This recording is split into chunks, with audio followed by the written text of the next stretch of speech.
Hello everyone. In today's tutorial, we will be discussing about the laser and the surgical management of the glaucomas. So in this topic, we will first discuss about the various laser procedures for glaucoma. This will be followed by the various surgical procedures.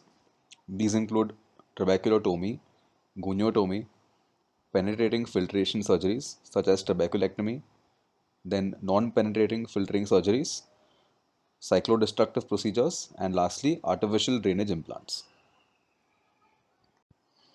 Now, starting with the various laser procedures for glaucoma. Firstly, we have trabeculoplasty. Now, trabeculoplasty is further subdivided into argon laser trabeculoplasty and selective laser trabeculoplasty. Then we have laser iridotomy, also known as peripheral iridotomy. Thirdly, we have diode laser cycloablation, which is a destructive procedure. And lastly, we have laser iridoplasty. Now, starting with the first laser procedure, that is trabeculoplasty. Now, firstly, let's discuss the mechanism as to how trabeculoplasty helps in managing glaucoma. So, in trabeculoplasty, laser energy is delivered directly to the trabecular meshwork. This laser energy will then cause cellular changes in the angle of the anterior chamber as well as in the trabecular meshwork cells. This laser energy and the cellular changes that it introduces will increase the drainage of the aqueous humor from the anterior chamber, and increase in the drainage of the aqueous humor will then in turn lower the intraocular pressure. Next, we come to the patient selection criteria for laser trabeculoplasty. So the first criteria is patients who are non-compliant with medical therapy. Now, this includes patients who do not put their anti-glaucoma drops regularly. It also includes patients who cannot afford anti-glaucoma drops since these drops are very expensive and cannot be afforded by the general population. The next criteria is elderly patients who have glaucoma. The next criteria is the type of glaucoma. So it is only beneficial for patients who have primary open angle glaucoma, and it is not to be done for patients with angle closure glaucoma. And lastly, the secondary glaucomas for which this treatment is done include pseudoexfoliation glaucoma and pigmentary glaucoma. Now, trabeculoplasty itself is of two types. It includes argon laser trabeculoplasty and secondly, selective laser trabeculoplasty, that is SLT. So, let's start with argon laser trabeculoplasty. Now, argon laser trabeculoplasty involves application of laser burns to the trabecular meshwork. So it causes mechanical opening of the trabecular meshwork and also increases the outflow of the aqueous humor. Now, in argon laser trabeculoplasty, the laser burns are applied at the junction of the pigmented and the non-pigmented trabecular meshwork. And after the laser burns are applied, a reaction is seen at the level of the trabecular meshwork, which involves formation of minute gas bubbles or blanching of the trabecular meshwork. Now, this is a figure of the angle of the anterior chamber.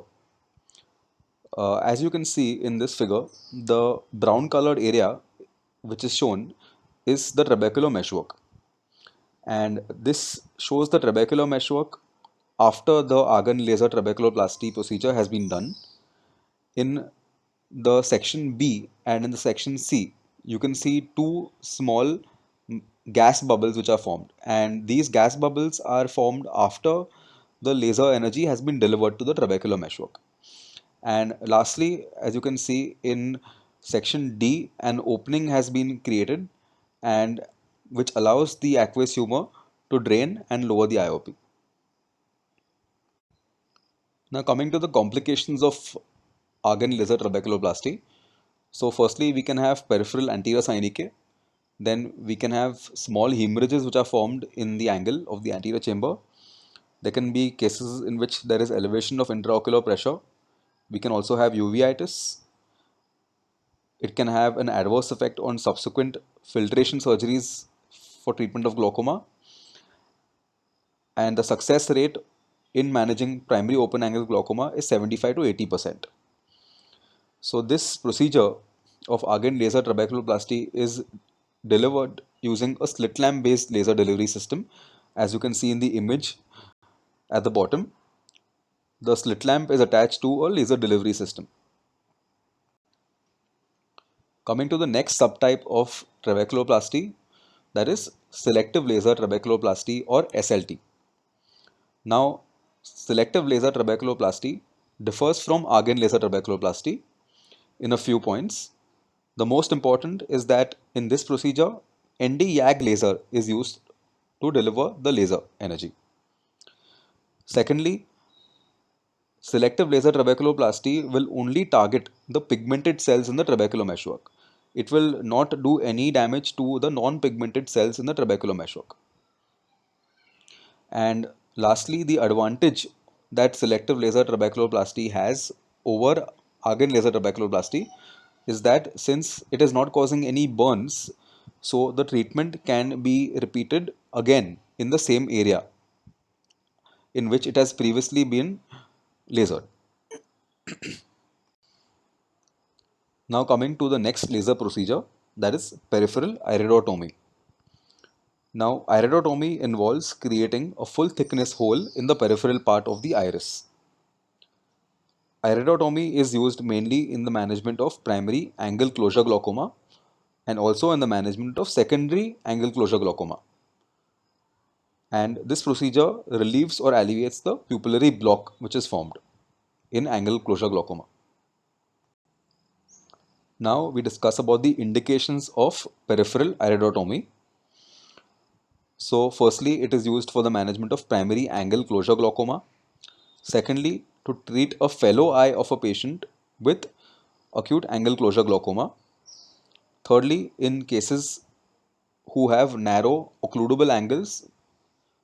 Fourth indication is secondary angle closure glaucoma with pupillary block. And lastly, a combined mechanism glaucoma, that is primary open angle glaucoma as well as primary angle closure glaucoma.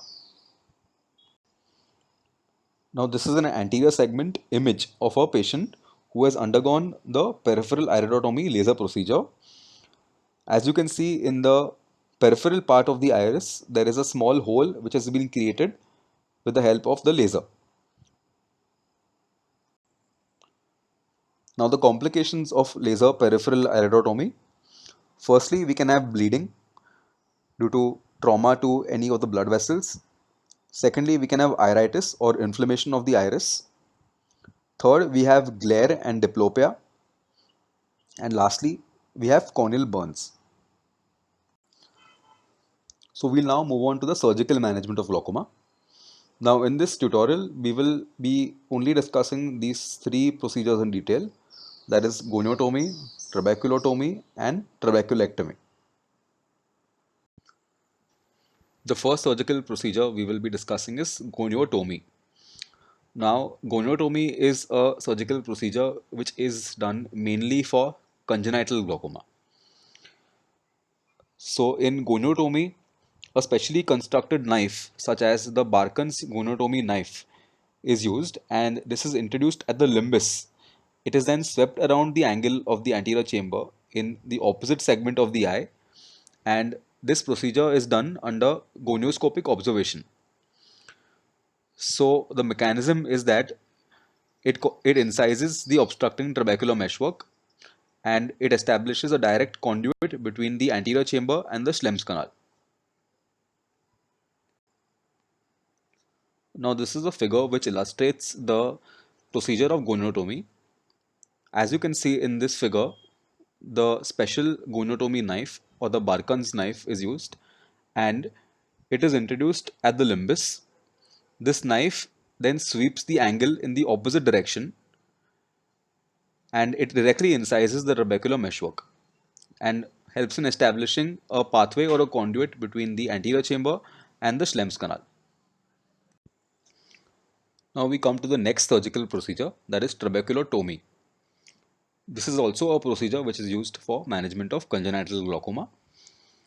Now we will briefly discuss the steps of this procedure. So first step is that a small conjunctival flap and a partial thickness scleral flap are made at the level of the upper limbus.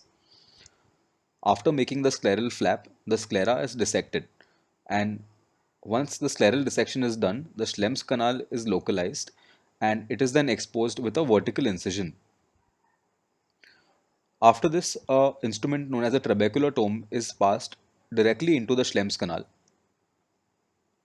The trabeculotome is then rotated in the anterior chamber, and this movement of the trabeculotome will break the inner wall of the Schlemm's canal for 1/4 of the width of the canal.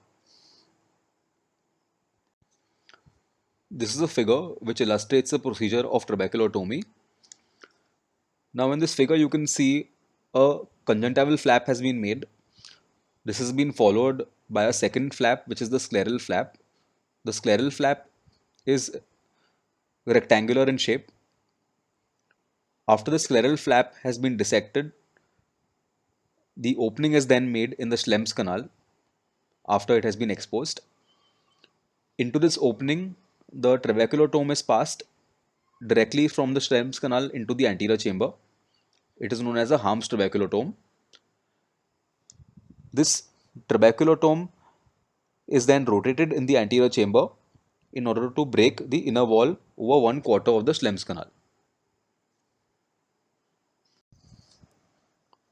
Now we come to the next surgical procedure, that is trabeculectomy. Now trabeculectomy is also known as a glaucoma filtration surgery.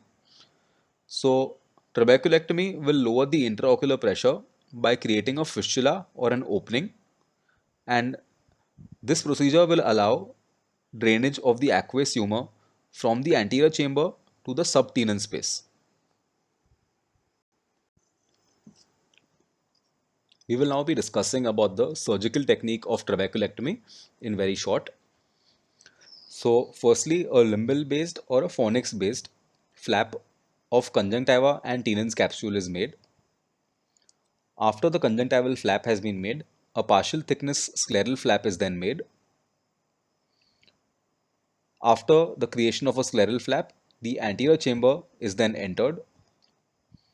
Once the anterior chamber entry has been done, at that particular point, a block of sclera is excised using an instrument known as a Kelly's Descemet sponge. At that same particular point, a peripheral iridectomy is done. That is, a part of the iris is also excised at that particular point. Once this iridectomy is complete, the scleral flap is then sutured back. And after the scleral flap has been sutured, the conjunctival tissue is also closed with sutures to allow formation of a bleb. Thus, in this procedure, an opening or a fistula is created, which allows outflow of aqueous humor from the anterior chamber to the subtenon space to allow the formation of the bleb. Now this is a figure illustrating the various steps of trabeculectomy. So like we discussed, the first step involves creation of a conjunctival flap. Now in this case, a limbal based conjunctival flap has been made. That is, the flap is adjacent to the limbus. The second step involves creation of a superficial scleral flap. Now over here, a square shaped scleral flap has been created just beneath the conjunctival flap. Now the third step involves dissection of the superficial scleral flap which has just been created. This is followed by another incision in order to make the deep scleral block, which we will subsequently excise in the next step. The fifth step of the procedure involves excision of the deep scleral block. This excision is usually performed with the help of an instrument known as the Kelly's Descemet sponge. The next step involves peripheral iridectomy, in which the iris tissue is then surgically excised. So this figure illustrates the end point of the trabeculectomy surgery. Now, as you see, the direction of the arrow depicts the movement of the aqueous humor. That is, the aqueous humor is now being drained from the anterior chamber directly into the subconjunctival space. So here are a few anterior segment images of patients post trabeculectomy surgery. The first image shows a diffuse, shallow, filtering bleb. The next image shows a thin polycystic bleb. You can see a well demarcated cyst which has been formed at the level of the conjunctiva. The next image shows a vascularized bleb. You can see a vascularized elevated part of the conjunctiva superiorly, and the last image shows a bleb which is leaking and which has then been sutured so as to close the leakage. Now we will discuss about the post-operative complications of trabeculectomy. So we can have a case in which there is a shallow anterior chamber post-operatively. We can have a pupillary block after the surgery. There can be a case in which there is overfiltration of the bleb. We can have malignant glaucoma. Then we have a few complications which are related to the bleb. So firstly, we can have bleb leakage. Next, we can have blebitis or bleb-related endophthalmitis, which is caused due to infection. Now coming to the final part of the presentation, we will be discussing about cyclodestructive procedures. So these include surgical as well as laser procedures, and they ablate the ciliary body or destroy the ciliary body. So as we all know, the ciliary body is responsible for production of aqueous humor. So hence, if the ciliary body has been ablated, there will be no production of aqueous humor, and thus the IOP will then be lowered. So when the ciliary body has been ablated surgically, it is known as cyclocryotherapy. When laser is used to ablate the ciliary body, it is known as cyclophotocoagulation. Now, the complication of this cyclodestructive procedure is hypotony.